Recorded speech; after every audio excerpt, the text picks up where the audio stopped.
Contrary to popular belief, a high IQ score doesn't guarantee success or happiness, as some of the world's certified geniuses have lived lives of obscurity and dissatisfaction. Human intelligence is a complex tapestry woven from threads of crystallized intelligence, accumulated knowledge, and fluid intelligence, the ability to solve novel problems, which are often influenced by non-cognitive factors like motivation and personality. Meanwhile, the quest for artificial general intelligence, or AGI, pushes the boundaries further, aiming to create systems that not only mimic but possess the full spectrum of human cognitive abilities, from reasoning to creativity. The idea of quantifying intellect is not new, but the first significant breakthrough in measurable intelligence came in the early 20th century through systematic psychological research. Early pioneers sought objective methods to assess intellectual ability, moving beyond subjective judgments of brightness or dullness. This quest laid the groundwork for the development of standardized tests designed to produce a single, comparable score representing a person's cognitive capacity. In 1904, English psychologist Charles Spearman introduced the revolutionary concept of a general intelligence factor, which he termed the G factor.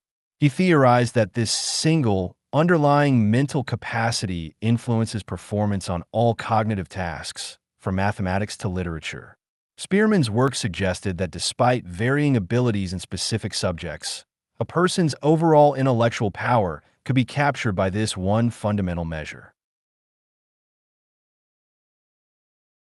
Spearman's theory was bolstered by strong correlational evidence from his studies of student grades across seemingly unrelated subjects like classics and math.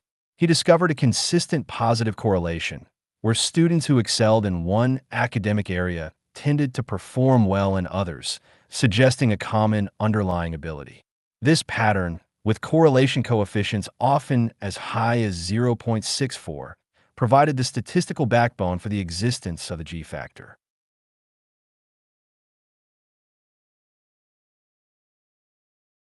The Binet-Simon test, the world's first functional IQ test, was not designed to rank children, but to identify those in need of educational assistance.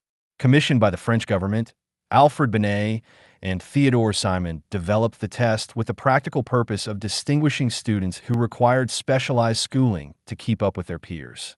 Binet himself believed that intelligence was malleable and could be improved with proper educational intervention, a stark contrast to later interpretations of his work.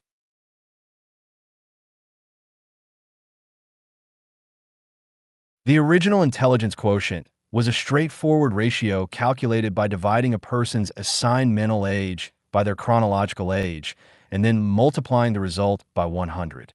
A child's mental age was determined by comparing their test performance to the average performance of children in different age groups. This method, for example, would assign a mental age of 8 to a 6-year-old who performed at the level of an average 8-year-old, resulting in an IQ of 133.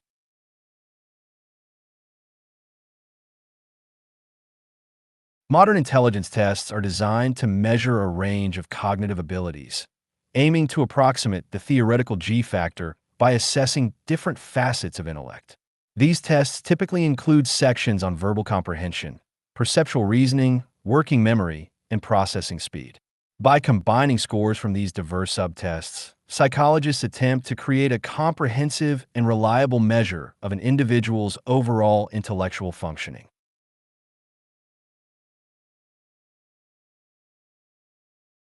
Standardized scoring transforms raw test results into a familiar scale that allows for comparison across the general population. This normalization process involves administering the test to a large, representative sample and then fitting the distribution of raw scores to a normal curve, often called a bell curve. The mean score is set to 100, and the standard deviation is typically set to 15, ensuring that about 68% of people score between 85 and 115.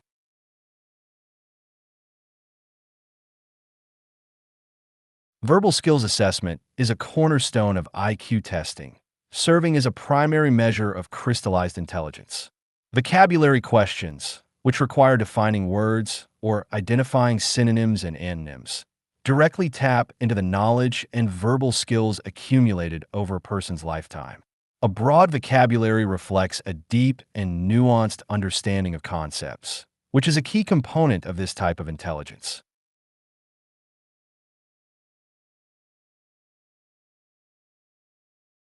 Raven's progressive matrices are nonverbal, multiple-choice tests specifically designed to measure fluid intelligence, your ability to solve novel problems and think abstractly.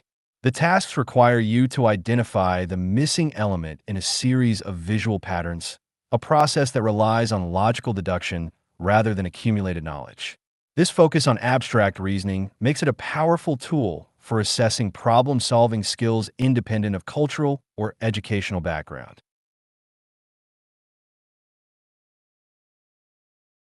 Success in matrix puzzles often hinges on recognizing a few common logical rules that govern the arrangement of symbols.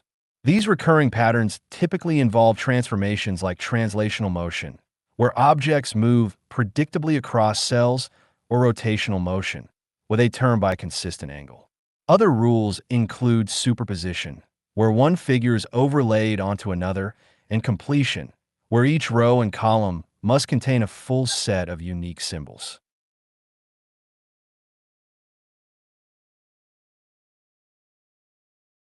Decades of research have shown that IQ scores have a surprisingly strong predictive power for a variety of significant life outcomes. Higher IQ is robustly correlated with academic achievement, job performance, and even longevity. While not a perfect predictor, it remains one of the most reliable psychological variables for forecasting success in many areas of life.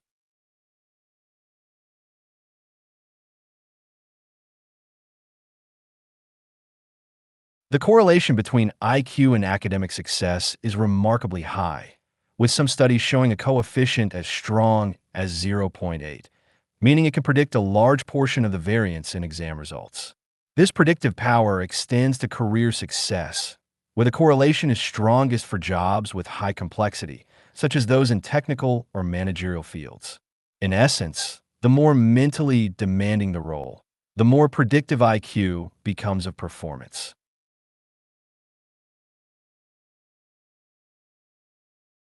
The U.S. military enforces a minimum IQ requirement because experience has shown it to be a critical predictor of a recruit's ability to succeed in training and on the battlefield. During the Vietnam War, a relaxation of these standards under Project 100,000 led to significantly higher rates of training failure and casualties among lower IQ recruits. Consequently, the military reinstated its enlistment standards, deeming individuals with an IQ below 80 ineligible to serve due to the high cognitive demands of modern warfare.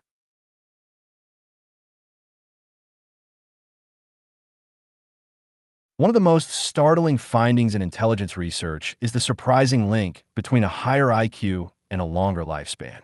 Large-scale studies, like those conducted in Scotland, have found that for every 15-point increase in IQ, there is a significant corresponding increase in the likelihood of being alive at age 76. This connection may be due to higher IQ individuals making better health-related decisions, having better access to health care, or being less prone to accidents.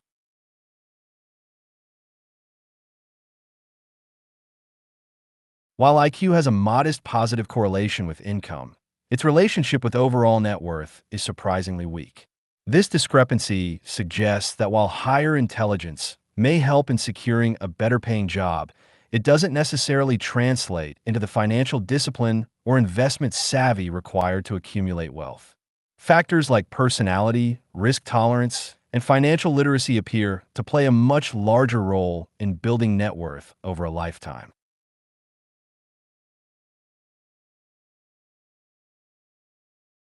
The history of IQ testing is marred by a dark side of scientific prejudice and profound misuse, particularly in the early 20th century. Initially intended as a diagnostic tool, the tests were quickly co-opted to support discriminatory ideologies and policies. This abuse led to devastating consequences for thousands of individuals who were unjustly categorized and marginalized based on a single, flawed number.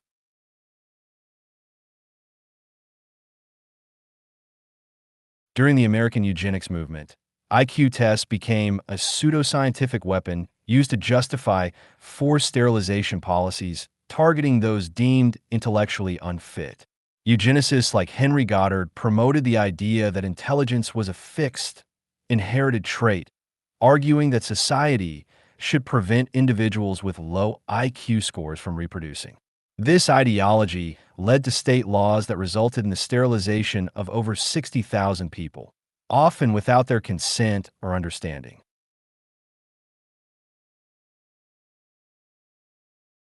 The eugenics programs in the United States served as a direct model for Nazism, with Hitler himself expressing admiration for American eugenics practices.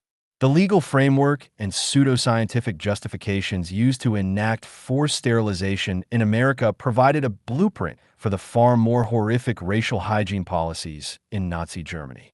At the Nuremberg trials, some Nazi officials even cited the U.S. Supreme Court's decisions to defend their own actions.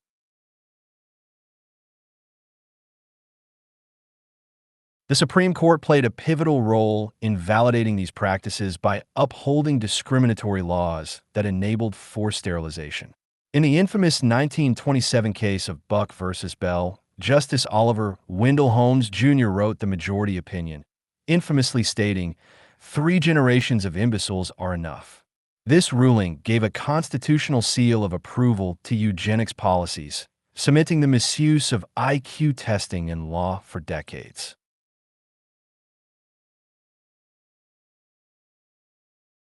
As our understanding of the mind has evolved, intelligence has been reconsidered, revealing the critical limitations of traditional IQ metrics. Critics argue that these tests narrowly define intelligence, ignoring crucial aspects like creativity, emotional intelligence, and practical skills. Furthermore, factors like motivation, anxiety, and cultural background can significantly skew results, calling into question their claim to objective measurement.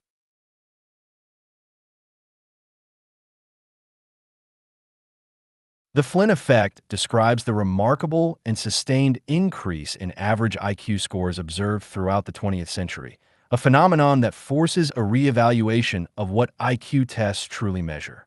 This steady rise, averaging about 3 points per decade, cannot be explained by genetic changes, which occur far too slowly. Instead, it points to environmental factors like improved nutrition, better education, and a more complex, abstract thinking-oriented society.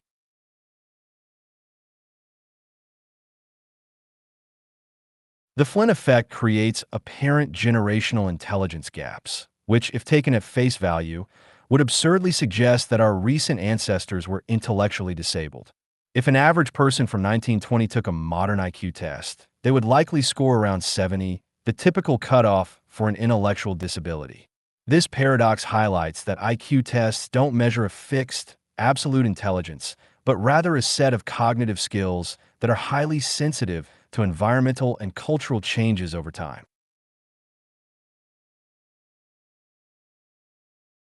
The classic nature versus nurture debate is central to understanding intelligence, with studies on twins and adopted children providing key insights.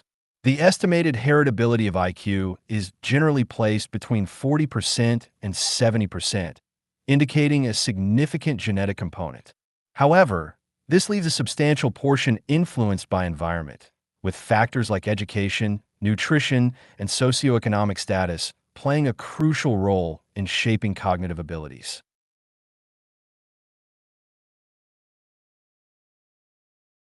The concept of a truly culture-fair test is largely considered a myth because it's impossible to create a test completely free of cultural bias. Even tests that use nonverbal, abstract puzzles, like Raven's matrices, are rooted in Western cultural assumptions about logic, shapes, and problem-solving strategies. Different cultures possess different cognitive toolkits and value different forms of intelligence, making any single, universal measure inherently biased.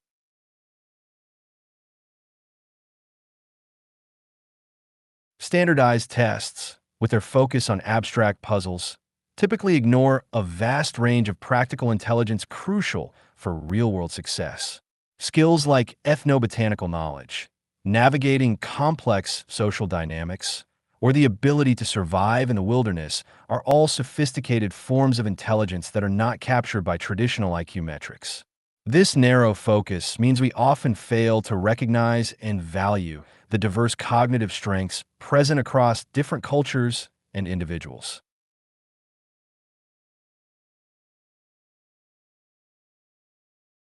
Motivation can have a surprisingly significant impact on performance, with studies showing that offering incentives can boost an individual's IQ score by as much as 20 points. This effect is most pronounced in individuals with lower baseline IQs, suggesting that their initial scores may reflect a lack of effort as much as a lack of ability. These findings challenge the notion of IQ as a pure measure of cognitive capacity, revealing it to be intertwined with non-cognitive factors like effort and drive.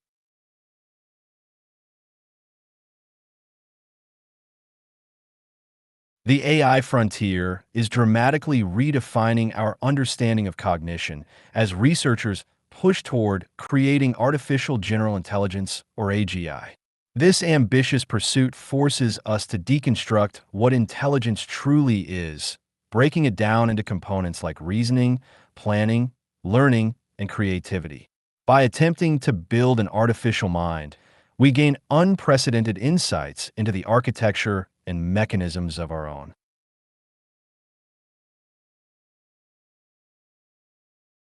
Defining AGI involves specifying the key cognitive capabilities that would mark the transition from narrow AI to a system with human-like intelligence. A true AGI must possess a broad range of abilities, including abstract thinking, planning, complex reasoning, and the capacity for genuine creativity and invention. Crucially, it must be able to generalize its knowledge across diverse domains, rather than being limited to the specific tasks it was trained on.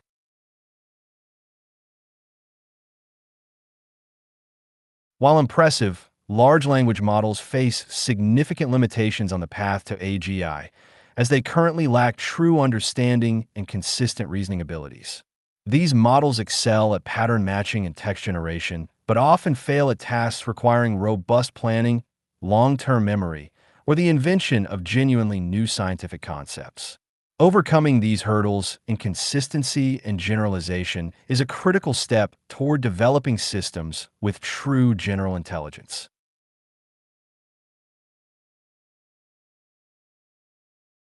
The takeoff scenario posits that the first group to develop AGI could gain an insurmountable geopolitical advantage, a concept known as a hard takeoff. This theory suggests that a recursively self-improving AGI could rapidly enhance its own intelligence, creating a chasm between it and any competitors in a very short time. Whether this leads to a winner-take-all dynamic or a more incremental advance remains one of the most debated and critical questions in AI safety.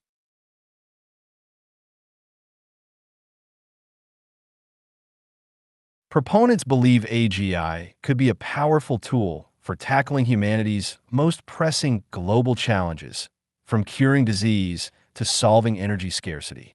An AGI could analyze vast data sets to discover new drugs, design optimal energy systems like fusion reactors, or develop novel materials like room temperature superconductors.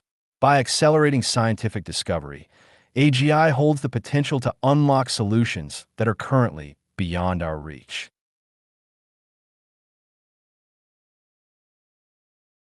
AGI-driven solutions could fundamentally alter our economic and social paradigms, potentially creating a state of radical abundance that fosters an abundance mindset.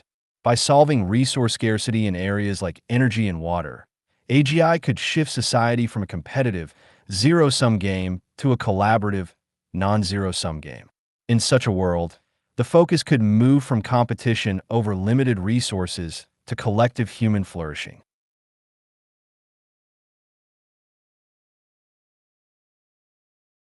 Developing AGI presents profound safety and ethical risks. necessitating robust guardrails to prevent misuse and unintended consequences. The primary risks include bad actors repurposing AGI for harmful ends and the technical challenge of ensuring that increasingly powerful and autonomous systems remain controllable and aligned with human values. Addressing these issues of control, alignment, and security is paramount as we approach more advanced AI.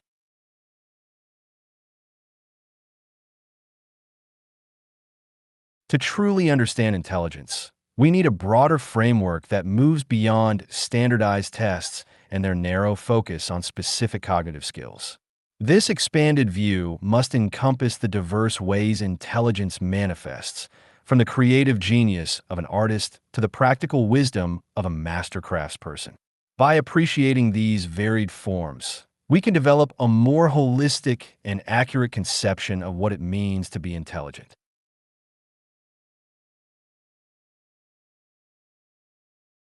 From a cybernetic perspective, the defining characteristic of an intelligent system is its ability to self-regulate by setting a goal and continuously making corrections to stay on course. This process involves a feedback loop of acting, sensing the outcome, comparing it to the goal, and then adjusting future actions accordingly. A system's intelligence, therefore, is measured by its efficiency and persistence in navigating its environment to achieve its objectives.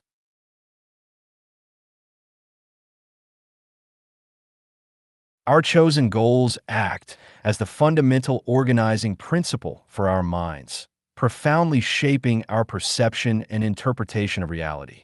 The goals we pursue determine what information we pay attention to, how we frame situations, and what we remember, effectively creating our subjective experience.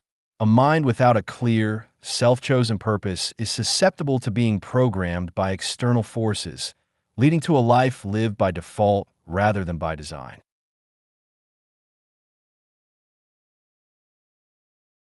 The inability to learn from mistakes is a clear mark of low intelligence because it signifies a failure in the fundamental cybernetic feedback loop. An intelligent system persists through trial and error, using failure as critical data to adjust its approach and improve its chances of success. Those who repeatedly make the same errors without correction demonstrate a rigid, non-adaptive system that is incapable of effective goal achievement.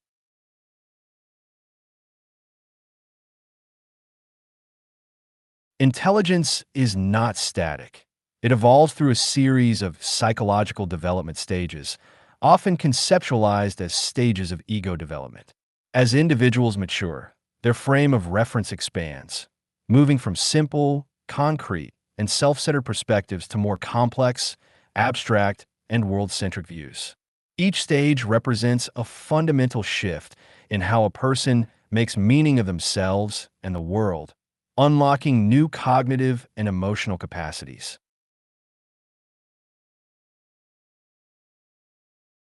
Psychological development involves two distinct types of growth: horizontal growth and vertical growth. Horizontal growth is the process of acquiring new knowledge, skills, and information within one's current stage of development. In contrast, vertical growth is a much rarer and more profound transformation of one's perspective, representing a fundamental shift to a higher, more complex stage of meaning-making.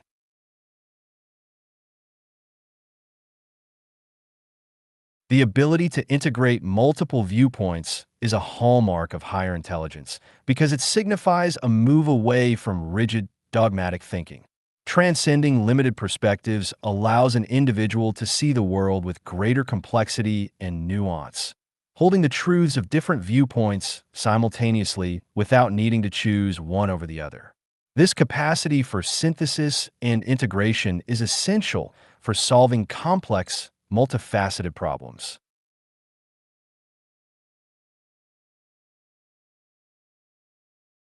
True intelligence requires an integrated mind, one that balances both cognitive magnification ability to focus intensely on details and cognitive aperture, the ability to see the broad, holistic picture.